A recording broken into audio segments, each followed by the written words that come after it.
Welcome to a radical discussion of independence, free will, liberty, and the left-hand path. This is Damon Ossifer with your host, Paul Frederick.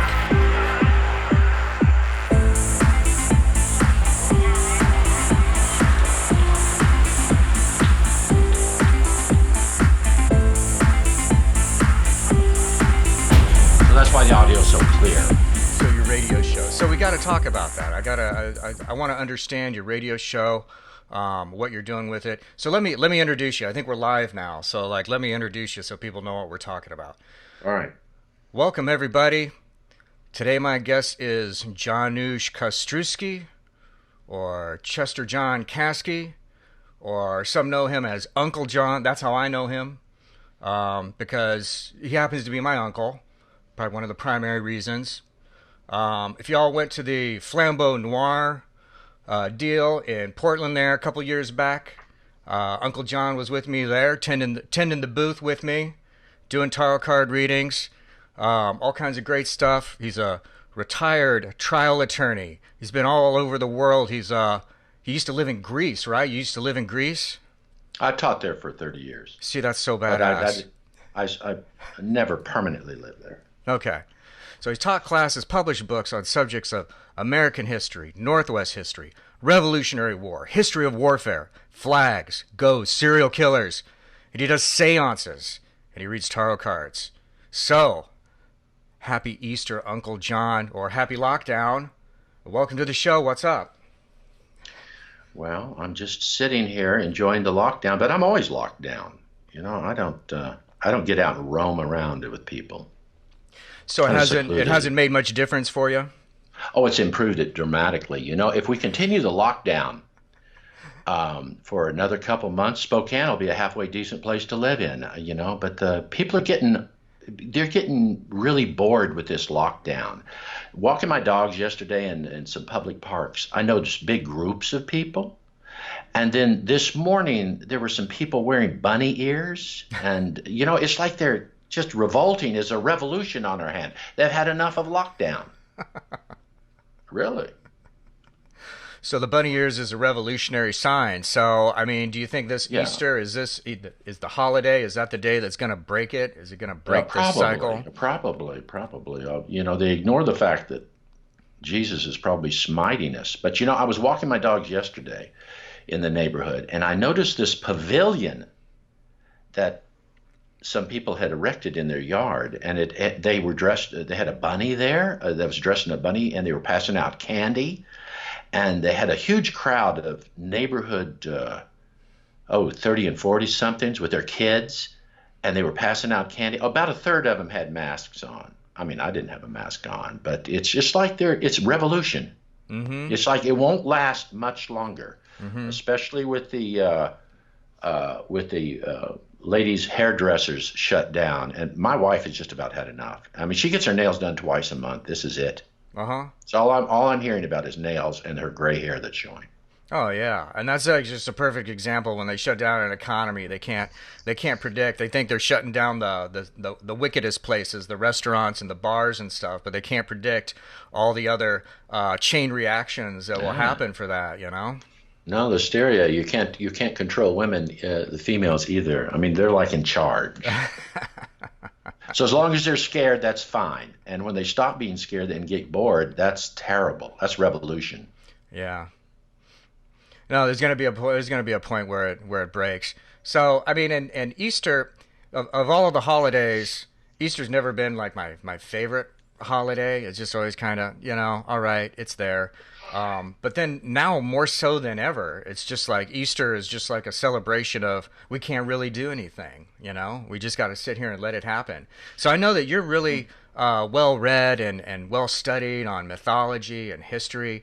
Mm-hmm. What do you think about about Easter, like the significance of it and the meaning of it in a mythological, esoteric sense? Does it have any? Does it bode in a spiritual sense, it's meaningless. But in an American mythological sense, it's important. I mean, it's as important as the Declaration of Independence. It's the one two pseudo-religious holidays that everyone should share in if they're a good American, And Easter, I mean, and I don't know if you've watched television. Well, sure, we've all watched television. That's all we can do Oh now. yeah, that's it. But you see the religious commercials. I mean, it's insane.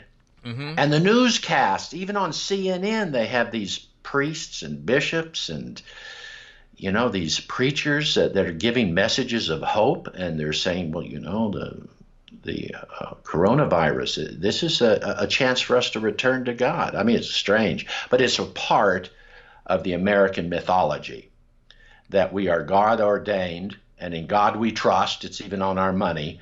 And so we have to give a little lip service to God, however that's interpreted. And we do it twice a year in kind of a hypocritical, pseudo-religious type of way at Easter and Christmas. But that's it. Mm-hmm. I mean, as much as God does for us, that's about all we can throw him back a bone or two, or her. Right. So, what about, let's talk about your book. Which one? Spokane Bedtime Stories. Well, yeah. Okay, Spokane Bedtime Stories. All right.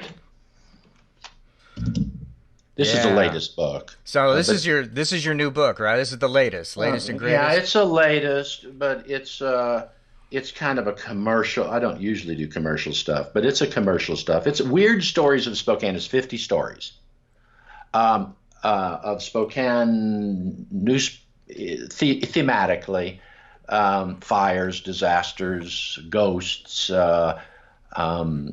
of this nature, and it went hand in hand with my radio show. I do a half-hour radio show every week in Spokane called Spokane Bedtime Stories, and it airs at midnight on Friday nights.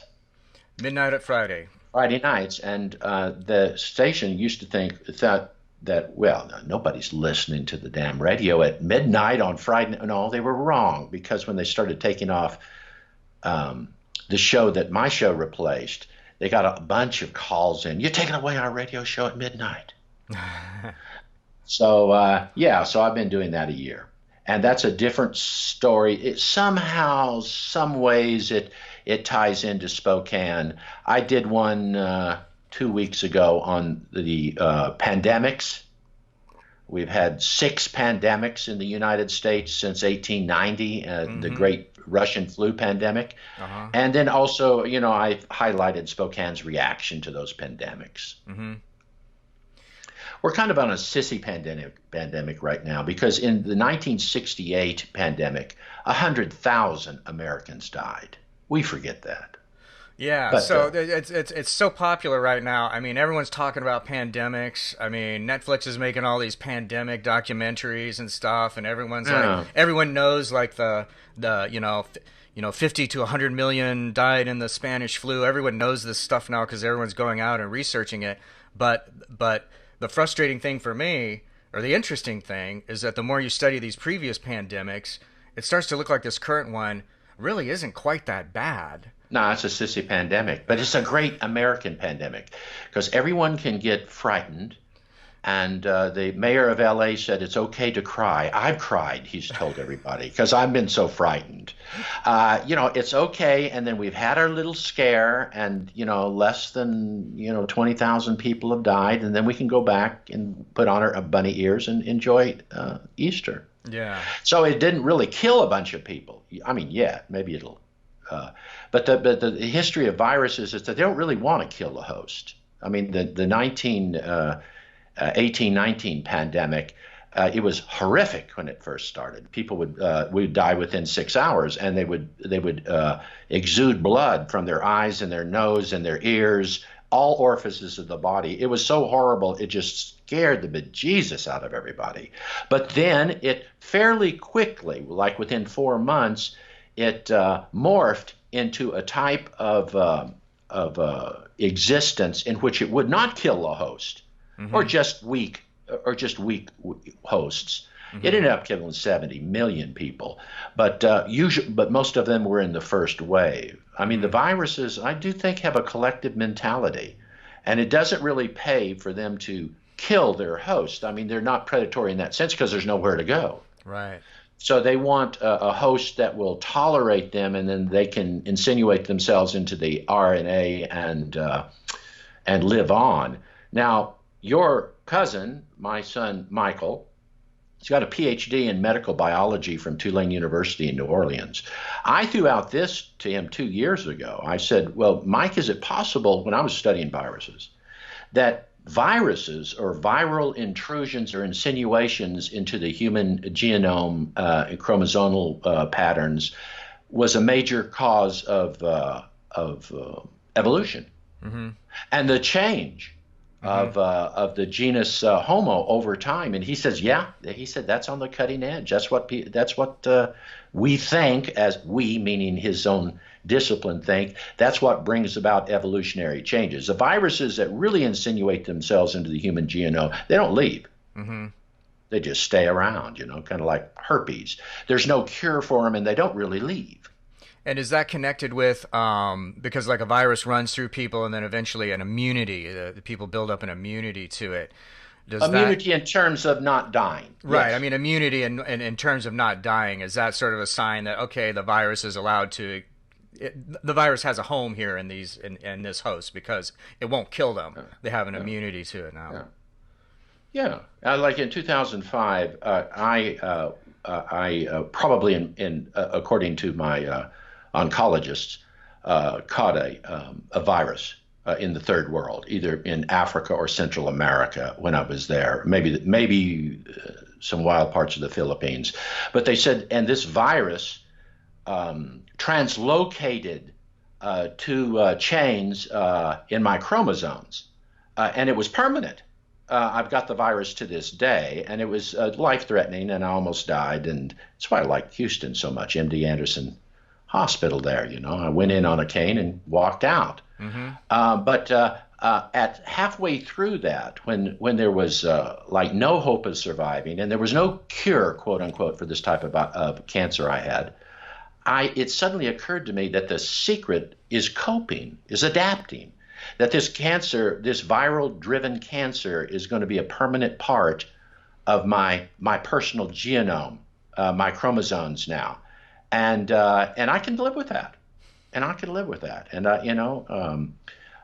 so I changed my attitude and struck fear and trepidation away from me, which is the big killer of humans, not the disease itself. It's panic and frightening, and I've still got it today. The oncologist said, except I'm asymptomatic because Uh-huh. I just live with it, Right. So instead of and it's a virus. Yeah.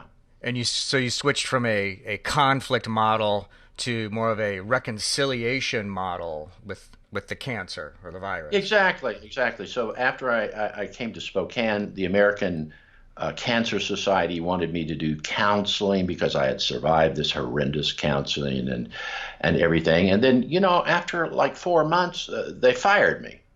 And the reason they fired me, I was counseling people, just chill out, live with it. I was going against the American Cancer Society's conflicting, we're going to kill this virus. Right. No, you don't. You don't kill a virus. A virus can kill you.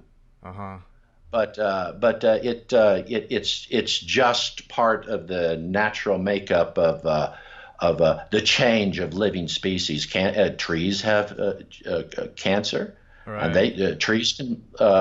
plants can live with cancer. That's their only solution, Uh-huh.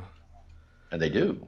No, that's If you ever go fascinating. down, you're in Houston and you have a bunch of oak trees, a lot of oak trees. They're beautiful in the old part over by Rice University. And if you walk in and you'll see that on the oak tree, this huge knot. Mm-hmm. I'm sure you've seen Oh it. yeah, sure. Usually on the, sometime on the big branches, but then on the lower trunk too. That's cancer. Okay. And the tree has learned to just live with it and isolate it and not make it life-threatening. Now, sometimes aberrant viruses can kill plants, but oak trees in particular are very adept at just incorporating them. Yeah. No, it's fascinating. There's a lot of insight in that because now you see that American Cancer Association has a very much a conflict. It's like a Oh conflict yeah. struggle model. Cancer, we're gonna beat you, Sure, and video games, free video games where you shoot the cancer cells and yeah, And that's exactly what they're rolling out. That's the propaganda recommendation that they're rolling out for this conflict with the coronavirus. Is it's totally Yeah. a war model where it's an invisible war, an invisible enemy. We're gonna And fight we're this looking for a enemy. We're gonna cure. There win is against no this cure. enemy. There's no cure for viral infections. Right. Yeah, Yeah. accommodation is the only thing. Yeah. And, Um, and, uh, and they're well, what just about looking for a host. vaccinations? Do you think vaccinations are any good? Like, I mean, we got annual Yeah. flu vaccinations. Um, For if you haven't got it, if you haven't got it, I think some vaccinations work. We know that not all of them work, and that the same strain like H1N1, it struck in 1956, and it was called the Asian flu or the bird flu. And mhm. it killed millions of people on Earth. Well, and a lot in the United States, not 100,000, but a lot. And they developed a vaccine for it. Well, they kept it, and then from 1958 or 9 on, you would prudent people would get their annual vaccine for the evil virus. Well, in 1968, in Vietnam and southern China, a new virus appeared. A new, no, it was just a variation on the theme of the H1N1 avian and bird flu virus of 1956, and everyone rushed out to that hadn't been got a vaccine to get a vaccine. Well, the virus had changed. It had mutated just a little Right. bit to Yeah. defend itself against that vaccine. It's the same virus, the same basic virus, Right. and ended up killing 100,000 people in the United States. Yeah. So that's why I don't have a lot of faith in flu vaccines, and I get them a lot. I get them a lot just because of the nature of the work that I do. Connected with the Yeah, healthcare industry, I'm in this position where I can get a free sure. flu vaccine like most years, and so I'll get one. I'll take it, but then sometimes I'll end up getting the flu anyhow, and we know that. I mean, they have to change it every year because the flu viruses are mutating every I think year. collectively they do have an intelligence, quite frankly. Right, right. They respond to that. It's like the classic, duality conflict where they just struggle. Active and passive force just struggle back and forth with each other, and no one ever actually fully wins because they never find a way to reconcile. So like the viruses respond by mutating and getting trickier. Hmm. And since we've been vaccinating ourselves to try and keep them out of us, they're not getting into our gene pool. So our gene pool is not building up. It's not reconciling with them or building up an Yeah, immunity, or maybe a tolerance. Maybe a tolerance is a better way tolerance of is a better thinking word. about Yeah, it. Yeah. So when I hear them talking about we're going to get a vaccine, and that's when we're finally going to be safe from it, but it's not going to be for another year or two. To me it just sounds like that's more scare propaganda to keep us instilled and in a state of terror, thinking, oh wow, for the next year or yeah. so. Yeah, but it's the blind leading the blind. But the viral scientists say that a virus can lay on the sands of the Sahara for thousands of years and become activated. They've taken viruses into outer space on the shuttles, exposed them to the radiation of outer space, and then bring them back, and they're active. Mm-hmm. And so this whole idea that we can kill the virus, oh, does boiling the water kill the virus? Oh, that's ridiculous. Right. Viruses are fragmentary RNA, and they're looking to link up those hosts, those chains of DNA and RNA, and actually have a place to roost. Yeah. Yeah, I mean, it's hard to say where everything's going to go with it, but I think that's a lot. There's a lot of insight that you have on just the model that we use to approach this, and you just see immediately all of the authority figures have adopted a conflict model, which is always easy to translate into what would you say, civic policy, public policy, and stuff like that, Yeah, because I it mean gives that's the people nice way immediately to like look an at it. enemy, Yeah, that's the nice way to look at it. There's a darker way to look at it as well. It's to serve preordained interest in population control. Uh-huh. You want to keep the people upset. You want to keep them thinking they're needy and things like that. Yeah. Yeah. So this reminds me, for some reason, this is taking me back to the Easter discussion. Um, so all of and all of the holiday stuff that we're seeing all over on television, just in general, but especially today, you're seeing all of the prayers and services going on inside empty churches, Yeah. and I keep thinking, I bet they like that. I bet they're like, I got the whole church to myself. You know, you can hear it's got perfect reverb. You know, I think they're loving it. It's just like, you know, you see like the teams of cops and government officials taking tours of the parks. You know, so the mayor of Houston yesterday was taking a tour of the park in a golf cart with some people to make Memorial Park to make sure that everyone's abiding by the rules of not being there. And I'm thinking, man, he's just loving that. He gets to ride through the park all by himself on a golf cart, and no one can bother him. I think that they like it.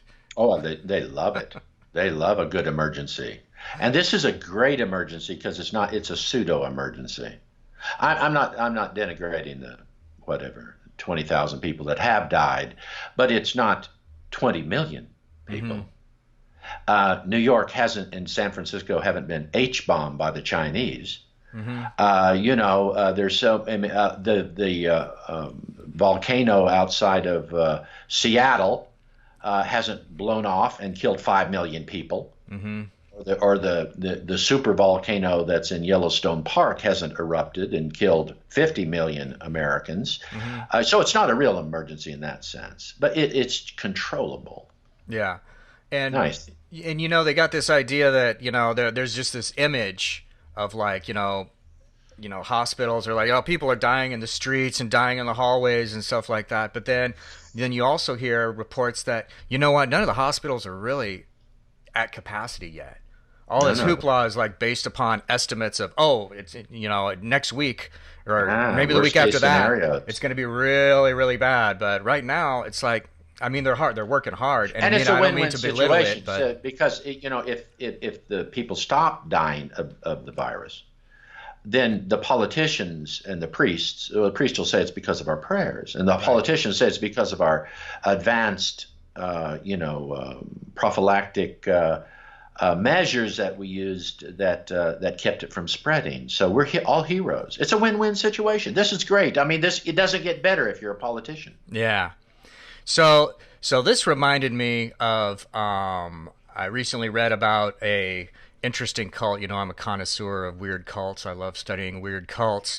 There was a group called Urantia, and this is like in the 50s or so, I think, you know, and they had a whole like system of like the universe is like, you know, based on this, and they had a leader who's getting information from, you know, from beyond, and it's kind of I mean, they have Jesus in there, and Jesus is going to come back, but they also kind of have like, you know, there's like, you know, extraterrestrials and stuff that are conveying the message. Yeah. Anyhow, it's a doomsday cult. They had the doomsday, the end of the world. The leader like picked a specific date. It was a specific date on the calendar, and he announced it to all of the papers. And so all the reporters were there, and everyone showed up for the end of the world and everything. All the faithful were there. And of course, what happens is the world did not end. And then the leaders came out and they said, well, the world didn't end because the masters or whatever, they decided that you had done such a good job of being faithful that they're not going to destroy the world now. And so they all went back, and everyone, you would think people would say, oh, this religion is bogus at that point, but no, because of that, they're like they doubled down on their faith. Yeah. In this, and it's like the 7-day I can't say this is the same pattern that's like going on here that they're using right now. It's like every time we see that the numbers aren't quite as bad as they you know frightened us with, the answer is always, well, it's because you've been such good boys and girls. You've been practicing social distancing and washing your hands. Yeah. You've been doing what we said. Yeah, you've been doing what we said. Exactly. It's like exactly, and they're treating us like children, you know, showing us how to wash our hands and. We are. We're sheep. Yeah. Well, let me lighten this up. Let's get back to your book. I wanted to say one thing about your book that really stood out to me that I liked a lot was when I was thumbing through it, this caught me and it drugged me into it. The chapter on the .22 caliber killer. And Yeah. you start this out with a discussion of the oracle of the city of Delphi and the immortal words on there, know thyself. Yeah. So, can you talk a little bit about why you think that is significant? Um, that know thyself term, I hear some people say Socrates said this, or Plato said this, and I think a lot of people said it. But what is the significance of that? Of knowing thyself or the Yeah, oracles? because a lot of people, if you just ask them in the street, "Hey, do you know yourself?" They'll be, "Oh, sure, of course I know. I know who I am."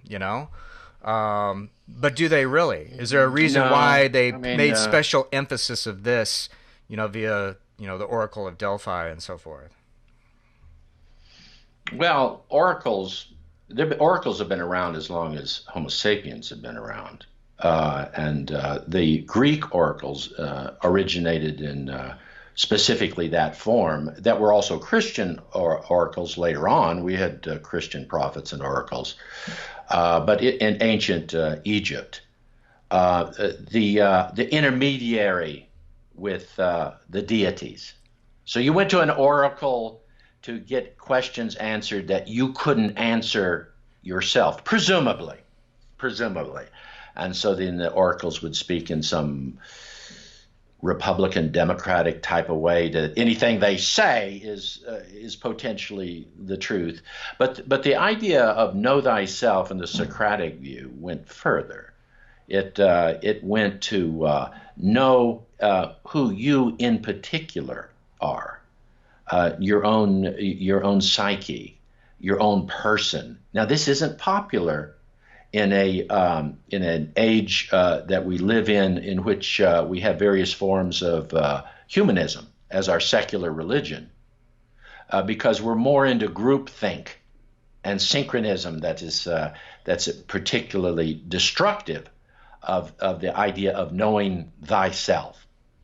Now, I've taught courses on divination, the history of divination. It's very, very old. It's very important, but it's to human activities. But you mentioned I also teach, and I have taught for many years now, tarot reading, and I adopt a type of tarot that's not magic. It's not supernatural. It's using tarot in the way that some therapists at least used to use tarot cards, and that is as psychological triggers into which you can communicate with your own part of your mind that may not be readily apparent to your conscious thinking. And As I mentioned, I teach whole courses on this, but I'm really into that in the sense of the knowing thyself type of theme, because using all kinds of things. Tarot is just one of them. I've done mass tea leaf readings. I've done palmistry as well. It's a way to with your inner self and find out about what you yourself know. I've told students for over a decade that the smartest, the wisest person you will ever know is yourself.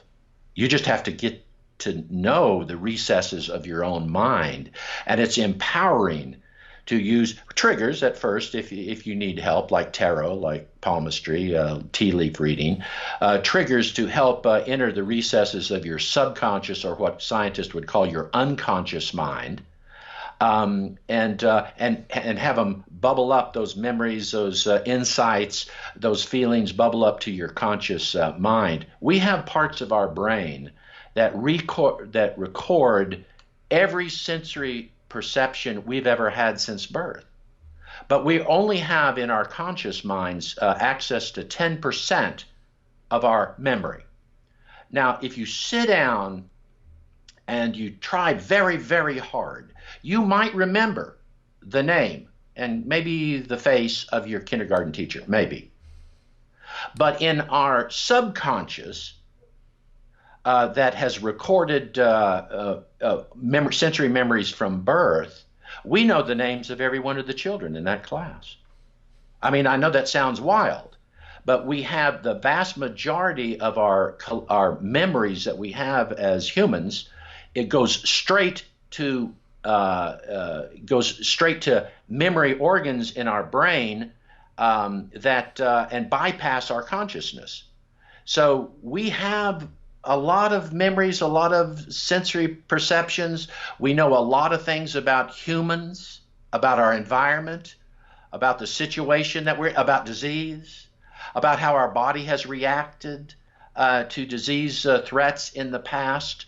And the key is not listening to CNN or Fox. Mm-hmm. The key to knowing thyself is to actually know yourself. And that's not magic. It's not hocus pocus. I don't usually charge tarot cards by the light of the full moon. No, it's a psychological instrument to help us open up the inner recesses of our subconscious and unconscious, that we can know ourselves. And actually, if you just blur your vision a little bit, these famous oracles of Delphi, and I forget the most famous one in ancient Egypt that they all sprang from, are triggers too, because they'll say weird things, and then you say, "Oh, that's so wise! What an insight!" And what they are is they're providing psychological triggers that can help us trigger our own memories. Knowing thyself is so empowering. I mean, it's really empowering. It's not taking your cues to living your life by what the community around you says or what's politically correct. It's delving into your own wisdom, your own inner wisdom, and having that consciously come up to where you say, yeah, I'm hip to that. So another thing that Socrates talked about was the idea of the daemon. We're getting into demonic territory here. So do you see, does that connect with the idea, the ideas that you're talking about of connecting with the psyche and the higher parts of the but I've said for years to my classes and friends, etc., that reality is not for everyone. It takes courage to look at reality. And knowing thyself is knowing some bitter truths, not only about ourselves, but about our species, about how we act, how we think. And unless we do that, then we don't have the tools in which to act as free people, as free men and women. We have to understand, yes, definitely. Right, and so I think that's an important piece of it too. Is just freedom. This is something that Ouspensky, one of my favorite writers on esoteric subjects, Ouspensky talked about how like esoteric schools, which something like the Oracle at Delphi would be considered. We could probably consider that a aspect of esoteric thought or esoteric schools which existed like during that time period. But in order for schools like that to exist, there always has to be a certain amount of freedom or social freedom within the society at the time. And so you could talk about the Greeks under the time of the the time of city-states of Greeks were probably relatively free versus what they became later on. And you can talk about Egypt and how a lot of their esoteric ideas probably came from the pre-dynastic period and then just kind of existed like after that, and how in the West around the turn of the century we had kind of an explosion of freedom like moving towards the West. And so there's been this revival of esoteric thought. There's been all kinds of, just across the board. You could even go back and talk about spiritual entrepreneurs in terms of Brigham Young and stuff like that, in addition to, Theosophy and Aleister Crowley and all the other things that have popped up in the West. And so the context that I'm bringing all of this in is, what does that mean about the future right now, where we are, where we've just had this incredible sweeping sort of, blanketing of freedom across the board. What does that mean for the future of esoteric thought? What does that mean for the future Well, of if people you trying to can, know people like to, themselves? people like to talk, and they like to communicate, and they like to share. So, in the sense that you're not uh, arrested and executed for saying something on the street corner, I mean that's fine, and that goes along with um, our current, one of the current forms of humanism that we have that historically called liberal humanism, that you have the right to do that. But every woman and man on earth today is as free as humans have ever been to think and to know thyself and deliver themselves. In terms of, yeah, we've been bred, though, Paul, to a type of society where free thinking is really no longer a danger to society. If it was, we would have dire consequences for developing the type of esoteric thought and everything that you're talking about. That is proportional to the threat of society. The vast majority of people adopt the social humanistic model of following politically correct thought and thinking the right things and dressing the right way and doing the romantic commercialism of happiness through the purchase of goods and services. It's not a threat. I mean, it's horrible to say that, but to the leaders of society and the movers and shakers, free thinking, esoteric, it's not a threat, and that's a more depressing way to look at it. Other than we've entered into an era where it's encouraged. No, it's not encouraged. It's just tolerated. But we've had periods in the past too where free think, medieval, 16th century religious thought, Nazi Germany, state socialism, where you think anything you want to, but keep your mouth shut and don't have a meeting about it with other humans, or we'll Right. kill you. Right. Well, I We're mean only that's not killed because it's not necessary to kill us. We're voices in the wilderness. right.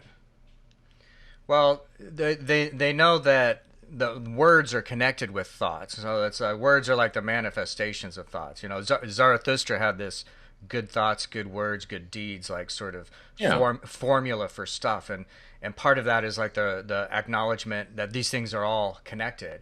So I mean that's why they talk about freedom of speech in the Constitution instead of freedom of thought, right? Yeah. The freedom of speech, you have to be able to actually it's not good enough to just say. I mean, what does it mean to say that people are free in their mind? Well, everyone's free in their mind, right? You can lock me up and put me in solitary confinement. Well, I still have my mind, you know. I can still think whatever I Yeah. want with it. But then there's the manifestations of our thoughts that come out into society, and then that like is a representation of like whether we're really free or not. But of course, I mean, it begins as a decision in the mind. Well, freedom of speech, of course, was hugely debated in the 1770s in the United States. And Great Britain did not then, nor does it have now, freedom of speech. The British conception of freedom of speech is freedom of thought. And then all over Western Europe, we have inroads on the ideal now of freedom of speech because hate speech, even hate symbolic speech, is illegal. If you had a Nazi armband in Germany, they'd arrest you. Mm-hmm. If you said anti-Semitic or anti-Islamic slogans on the street in Paris, you will be arrested and you will go to jail. Mm-hmm.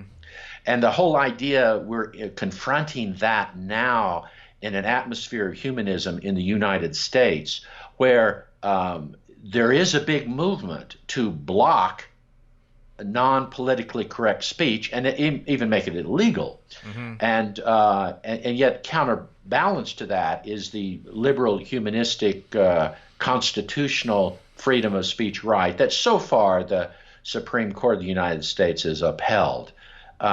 Very conflicting ideas about how free can free speech be. Mm-hmm. And the reason that I think the reason that spiritual utterances are not bugging people is that we've shifted our model from a typical God oriented spirituality to a secular type of spirituality where it just doesn't matter anymore. I mean, to some people it does, of course, but in some groups, they don't want you defaming whatever, their Christian or their Islamic God. But for the most part, that's not a threat. Mm-hmm. It's not a threat. A dynamic now. I just finished teaching a course on American constitutional law, and it's a big issue, especially on the West Coast. Yeah. So, I mean, so what do you see as the future of that? Do you think we're going to get, is it inevitable? We're going to have really, really tight speech laws like they have in, say Yes, the People's right Republic? now, Yeah. right now, but that doesn't mean it won't come back again. The curve, of course, I'm on the West Coast. The trend is toward a more collective type of humanism, where there are just some things that aren't done, and Mm-hmm. there's just some things that aren't said. Mm-hmm. We all know that, right? Mm-hmm. That's just who we are. No, that's a collective type of socialistic humanism that seems to be on the rise now. And I think I told you that a couple of months ago, the governor of Washington issued a proclamation that you can't eat animal products on Monday in public schools in solidarity with nature. Right. Because that's just the way things done. Yeah. We do that. That's just the way things are done. Yeah. So the trend seems to be toward a more collective thing, but there may be limits to that. Bernie just dropped out of the race. That's what he represented, a more collective equality view. Now, if we carry, our Constitution has some polar opposites, and individual freedom is the polar opposite of equality. Because you cannot have a society that's equal without limiting personal freedom in some way of some individuals. Yeah. So our equality view that we all ought to make the same amount of money, and it's vile to make more money than your neighbor, and we all have an equal vote, including the people in the insane asylums, and we can't even say insane asylums anymore. And by the way, this is not Easter anymore on the West Coast. This is the Spring Awakening. Oh, that's nice. And Easter eggs in Washington State are spring spheres. Okay. You don't go Easter egg hunting if you're with children. You go spring sphere hunting. And we all know that. That's part of that collective equality view.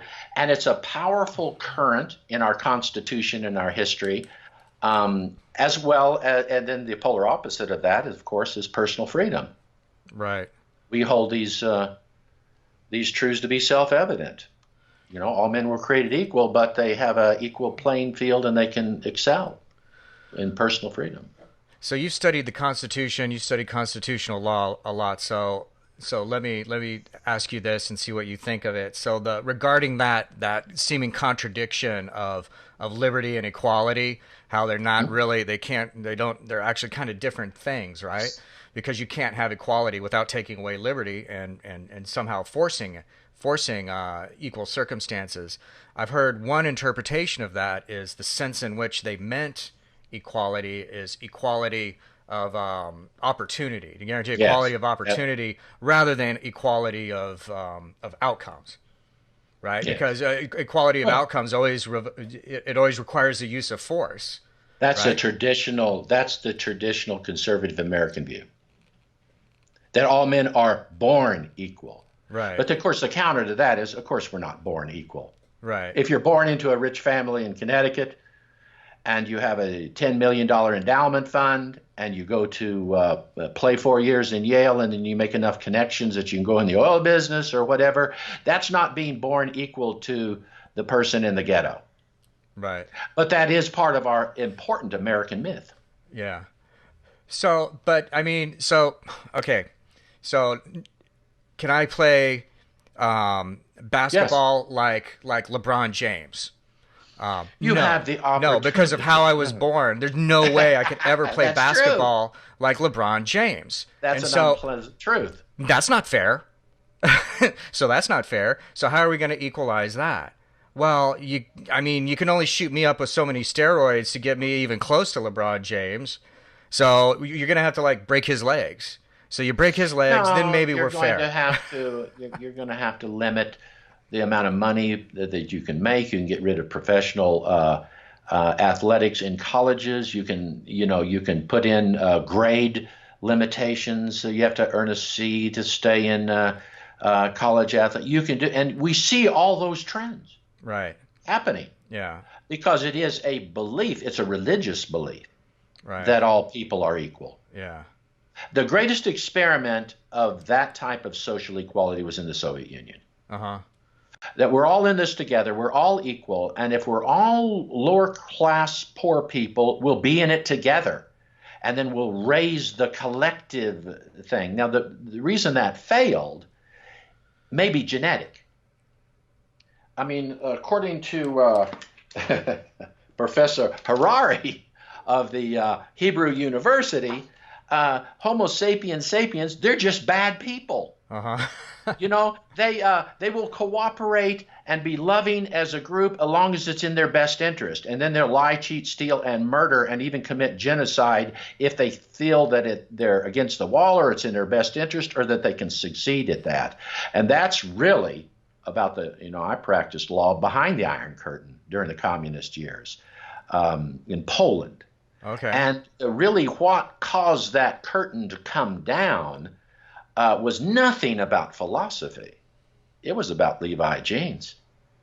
Oh yeah? It was about Levi jeans. It was about Coca-Cola. It was about wanting for yourself something extra. Mm-hmm. It was a wholesale rejection of social humanism. Yeah. And this idea of liberal humanism, social humanism, they're philosophies, they're myths, they're religions.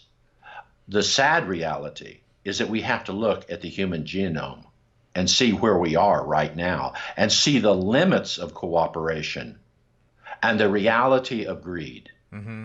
And that's pain. That's painful.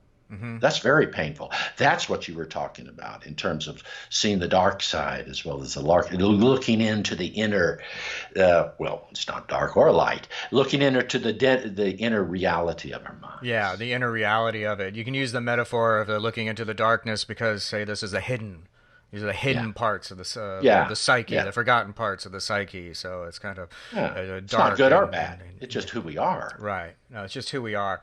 And I consider that from a left hand path perspective. I consider that rational self interest. That's part of Yeah. that's part of It's liberating. being a human. Is you have your own personal interests. You want to gain things for yourself. You want to be happy. You want to live comfortably. You Personal want to live empowerment. well. And have Yeah, that fun. And personal empowerment is living in to the reality of what you are, not your philosophy, who you really are genetically. yeah. And even if It's liberating. and the other problem with trying to enforce equality on any level or trying to change that is that then the solution is, well, you have to have people manage that, right? There's people that are going to make the decisions about, well, what's the all the options that you mentioned about changing the grades, or are we going to do that, Yeah. or are we going to change the way professional sports are scored? Well, you need a team of experts to do that, and you have to remember that those people suffer from all of the same human weaknesses and jealousies and greed as all the people that they're trying to manage. So they will Well, inevitably make that decisions problem, that yeah, that's true. But that problem, are we out of time? no. That problem exists in herd animals too. Mm-hmm. Because herd animals often, not often, but they will castrate the rams, the male ones, Mm-hmm. that show independence, Yeah. and act like rams. That's why we're not black sheep, we're black rams. Because we're so far, they haven't castrated us. And also the female sheep that show inquisitiveness and like to explore, they kill them. They keep the beta castrated male and the non-inquisitive female. I have a story, if I can tell it. It'll take 3 minutes. Go for it. But I was driving into Dodge, Kansas, some years ago, and the stink from the feedlots, they go for miles. And you drive into Dodge, and there's feedlots that always have been since the 19th century, but they're feedlots, and they're just miles and miles of them, and it's horrible. The animals are in shit and mud and everything, and they're fed and they're fattened up with hormones and then killed and shipped to Iowa and Chicago to the slaughter line. Well, when I was driving through and looking at this miserable picture of all the feedlots and everything, I saw a lone steer that jumped the fence and ran through the streets of South Dodge. I kept following him. I couldn't stop it. And then he ran out onto the prairie. You know, his life expectancy, you could measure on the prairie, is in days. Mm-hmm. You know, if a wolf or a coyote or, a farmer or the feedlot people come and kill him. But to me, it was symbolic. It may not be true, but it was a symbolic gesture of freedom, that even a few hours outside of the feedlot before they emasculate you and slaughter you was worth it. Was worth it. And to me, I even wrote a short story on it that God didn't mean us to be a feedlot animal. And it's the way that we practice animal husbandry, and still the genetic longing for freedom of a steer.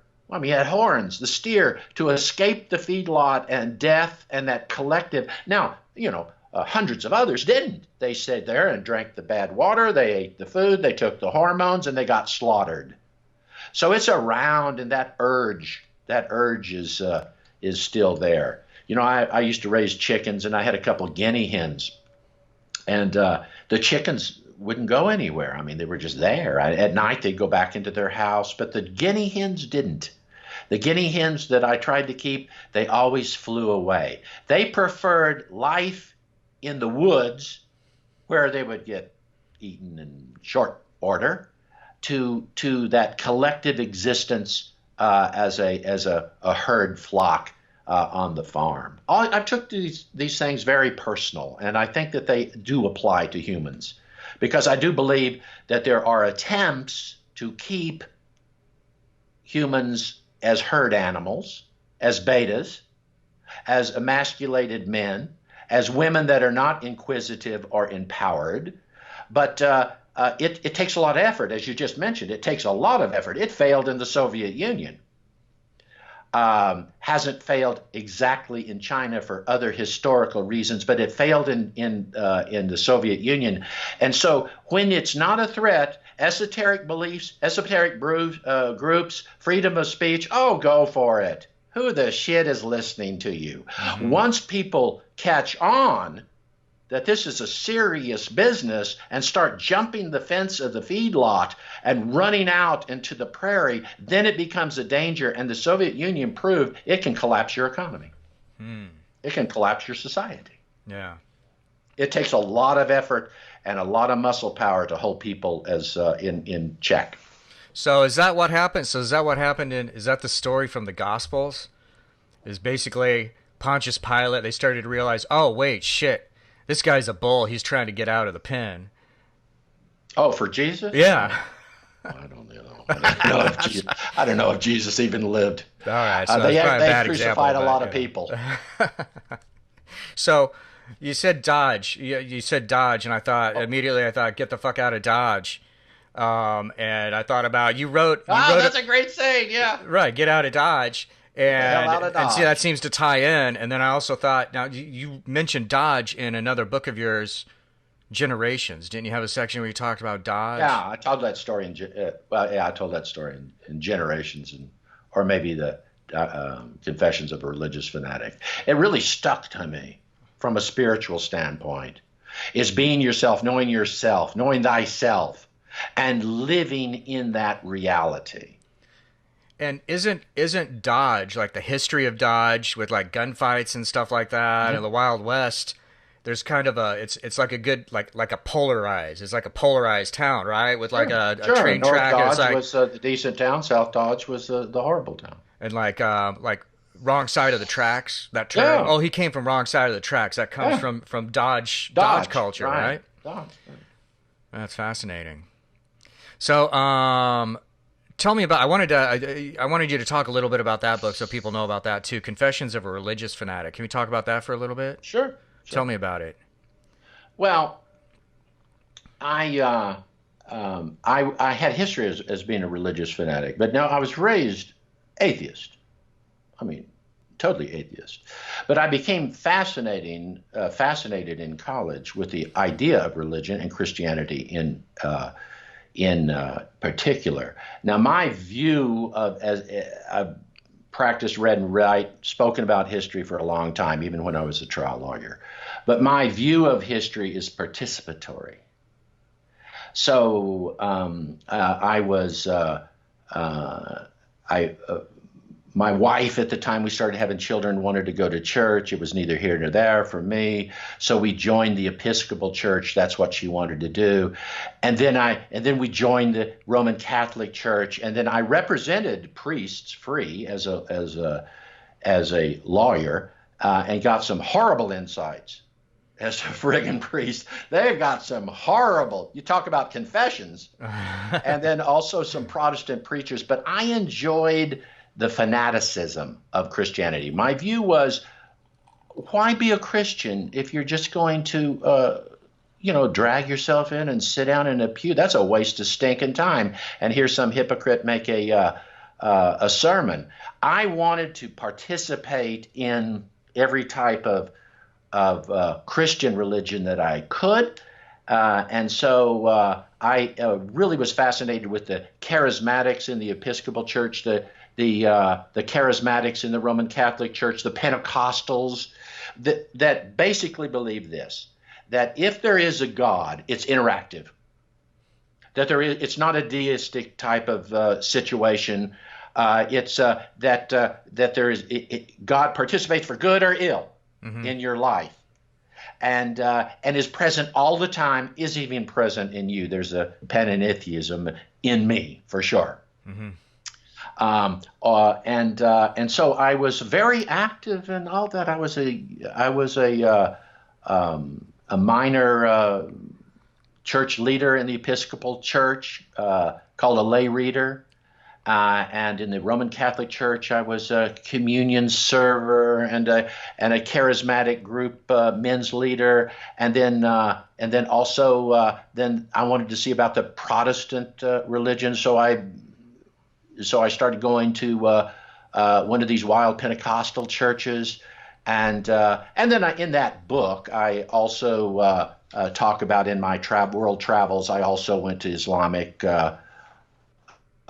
functions. I went to Greek Orthodox, a lot of them, and Buddhist. I was a Buddhist, actively meditating Buddhist, studied Buddhism for about 5 years. So I put all this in Confessions of a Religious Fanatic as my own spiritual biography.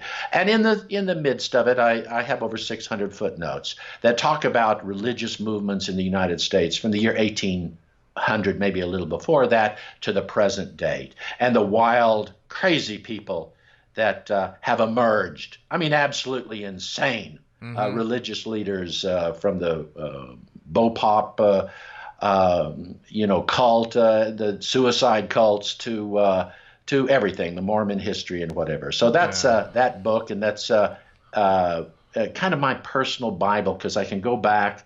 There's nothing new under the sun in human history. So I can, once we hear the current preachers talk about the virus and stuff, it all has precedences in the past. Yeah. So that's where the book came from. And I also talk about my accommodation with cancer and with Hurricane Katrina. Yeah. So that's very And close to the me because elimination of fear, which I yeah. think is, and then also some Eastern healing, physical, medical healing that is directly related to overcoming fear of death. You overcome fear of death, that's it. You'll live a healthy life. You'll live as long as you need to live. Yeah. But then things like that. Yeah. And that's a struggle, I think, the fear of death, you know.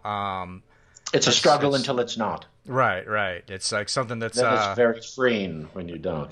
But, when I had cancer, the doctors said, I was going to die like real quick.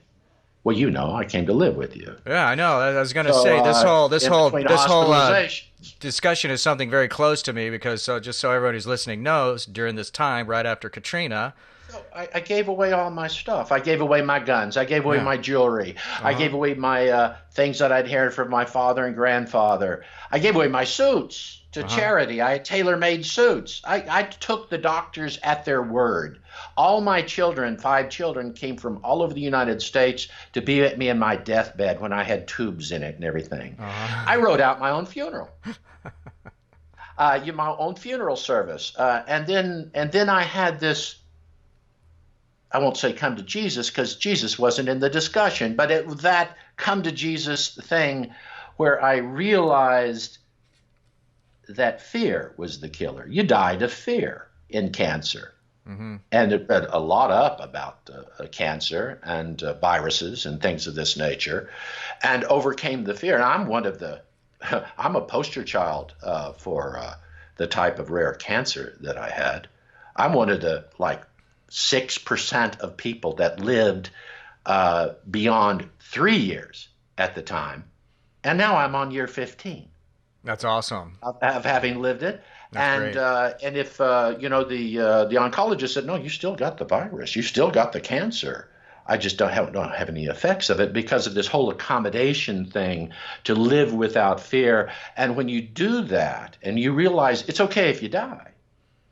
I mean, it's okay if a fetus dies in utero. Mm-hmm. It's okay if a 3-year-old. It's just release that fear. It's really empowering.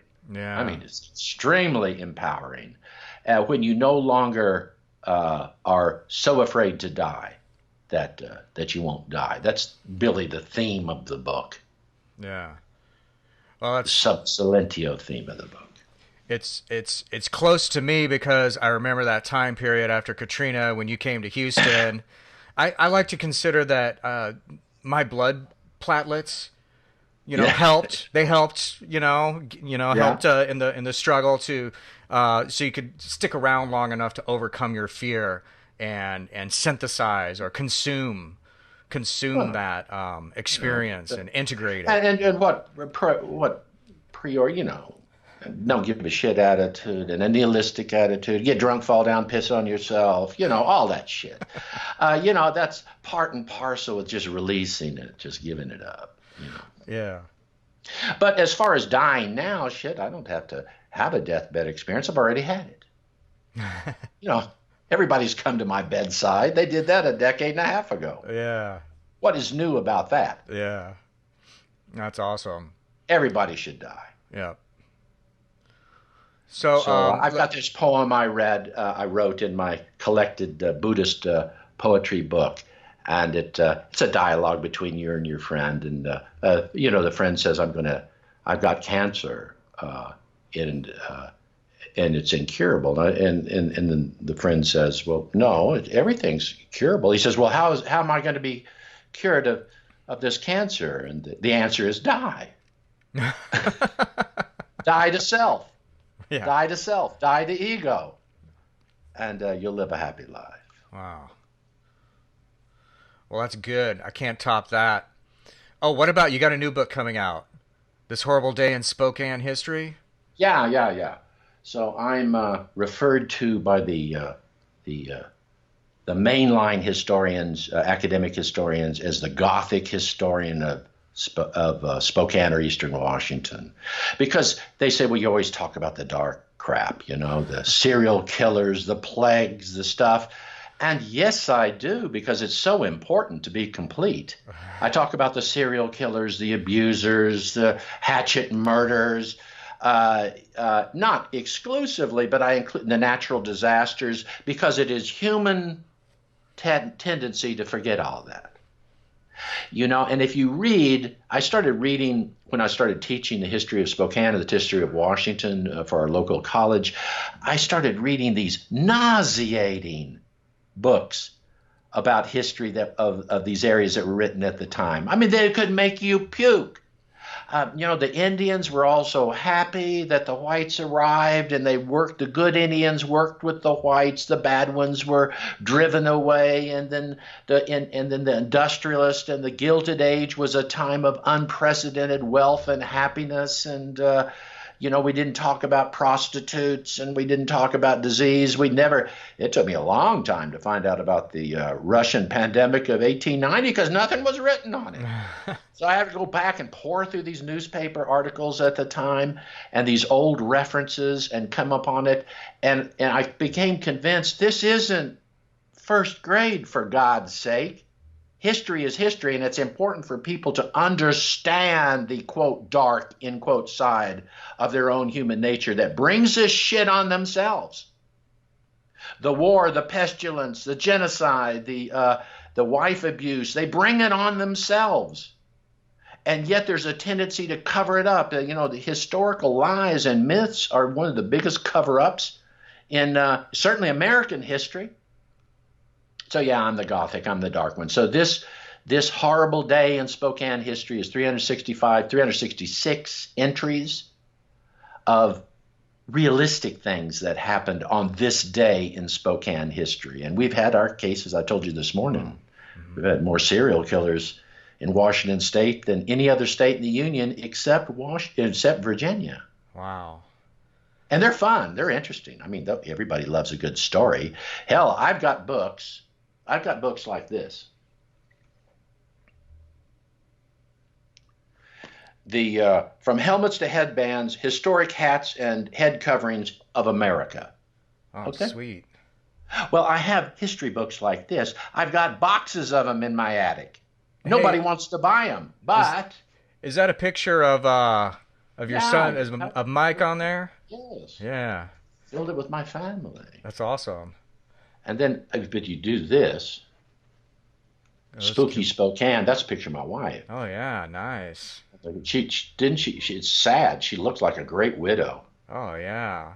Good looking widow. Beautiful Gothic kind of look there with that umbrella out there. Kind of you ought to try sleeping with her. It's even weirder. But this is a story about serial killers, ghost stories of Spokane dark mythology, our Playboy bunnies, our hatchet murders, our cannibals that we have. And this was just hailed a month ago as one of the lasting local bestsellers in Spokane. We sell crap loads of them because people want to hear this. Yeah, it's good stuff. It's just like the virus that we have now. People love that virus. Don't take our virus away from us. It was fun. It was like going to a scary movie and getting scared and then going home and forget about it. Yeah. But boy, I had a girlfriend once that would she loved to go to horror movies because she'd sit on the back row and she'd stand up and she'd scream. And then, like she was terrified, people were hissing at us, but we leave the movie and she said, oh, that was great. That's just like the pandemic. It doesn't get better than this. A little crisis that's a non-real crisis. Yeah. But this horrible day in Spokane is real. It's the real crises. Sweet. Whether they were mythological or actually throat-cutting serial killers. But it's an attempt to philosophically to adjust us to reality. And it's not for everyone, but it is fun to read the book. Yeah. Well, I'm sure it is. You're a great writer. When's that coming out? Well, when I get 366 entries. It's a little easier than I think, but it'll certainly be next year. Oh, okay, gotcha. All right. There's a work in progress then. Yeah. It's a Sweet. write-off. All right. Well, awesome. Well, hey, thank you so much for taking the time to speak with us here. We're gonna have to do this again. I'm gonna post like links and stuff in the show notes page, so people will know where to find your books and where they can get this stuff. And I can't recommend them more. Like everything you've ever written, Uncle John, I've just enjoyed it incredibly. You have this perfect balance of putting your personal experience into it, and then, like you said, having these historical citations and stuff to put it in a broader context, and it's all like real good stuff. All right. All Take it right. easy, nephew. All right. All right. Well, hey, keep Bye-bye. fighting the good fight. Or the Don't bad fight. don't catch that coronavirus. Oh, well, try not to. All But if I right. do, hey, shit happens. That's right. Shit happens. It's All it's right. only death. It's only death. Well, Right. yeah. We don't even know what death is. Yeah. All right. Take Yeah. care. All right. All Bye-bye. right. Next time.